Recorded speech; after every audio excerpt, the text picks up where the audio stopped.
Sir आप सोचिए कि जब एक माँ अपने बच्चे को दूध का ग्लास देती है सोचकर कि इसमें कैल्शियम है, प्रोटीन है, मेरा बच्चा तंदुरुस्त बनेगा, उसे इस बात का अंदाजा भी नहीं है कि वे एक यूरिया और डिटर्जेंट का डेंजरस मिक्स अपने बच्चे को पिला रही है। सर एक रिसर्च बताती है कि मिल्क के सैंपल्स में 71% सैंपल्स में यूरिया और 64% सैंपल्स में न्यूट्रलाइजर जैसे सोडियम बायोकार्बोनेट पाए गए। सर इतना तो देश में मिल्क का प्रोडक्शन नहीं है जितना इस देश में दूध बेचा जा रहा है। भारत देशामध्ये 15 कोटी लिटर इतक्या दुधाची निर्मिती होते। भारत देशाला 65 कोटी लिटर इतक्या दुधाची गरज आहे। याचा थेट अर्थ असा निघतो की 50 कोटी लिटर इतक्या दुधाची भेसळ देशामध्ये केली जाते। अलीकडेच गुजरातमध्ये एका भेसळयुक्त दूध तयार करणाऱ्या कंपनीचा पर्दाफाश झाला आहे। काही दिवसापूर्वी आमदार गोपीचंद पडळकर आणि सदाभाऊ खोत यांनी असे सांगितले होते की महाराष्ट्रातील भेसळयुक्त दूध रोखले गेले तर दूध उत्पादकांचा फायदा होईल, त्यांना भाव मिळेल।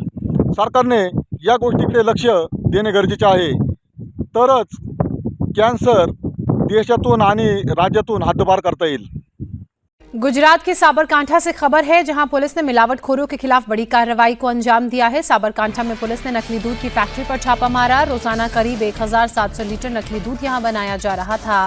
फैक्ट्री में नकली दूध बनाने के लिए मिल्क पाउडर, कॉस्टिक सोडा, पामोलिन ऑयल, डिटर्जेंट पाउडर और यूरिया का इस्तेमाल किया जाता था। वहीं पुलिस ने मौके से 5 लोगों को गिरफ्तार किया है। दूध बनाने में इस्तेमाल होने वाली चीजें और 71 लाख से ज्यादा रुपए भी बरामद किए हैं। पुलिस अब मुख्य आरोपी फैक्ट्री के मालिक की तलाश में जुटी है।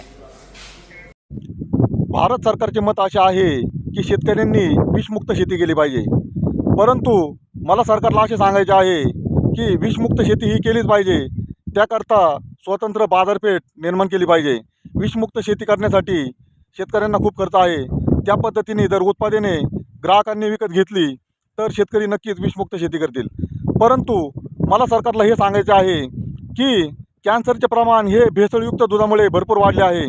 15 कोटी लिटर देशामध्ये दुधाची निर्मिती आणि 65 कोटी लिटर देशाला गरज अशी असतानाही देशभरात दूध पुरवले जाते। याचा अर्थ संपूर्ण दूध भेसळयुक्त आहे आणि सरकारने या गोष्टीचा नक्कीच शोध घेऊन जे गुन्हेगार असतील त्यांना कडक शासन करावे आणि दूध उत्पादकांना योग्य न्याय देऊन दुधाचे योग्य भाव दिल्यास दुधाची भेसळ रोखली जाऊ शकते। सौगंध मुझे इस मिट्टी की, मैं ये देश नहीं मिटने दूंगा। जय जवान जय किसान।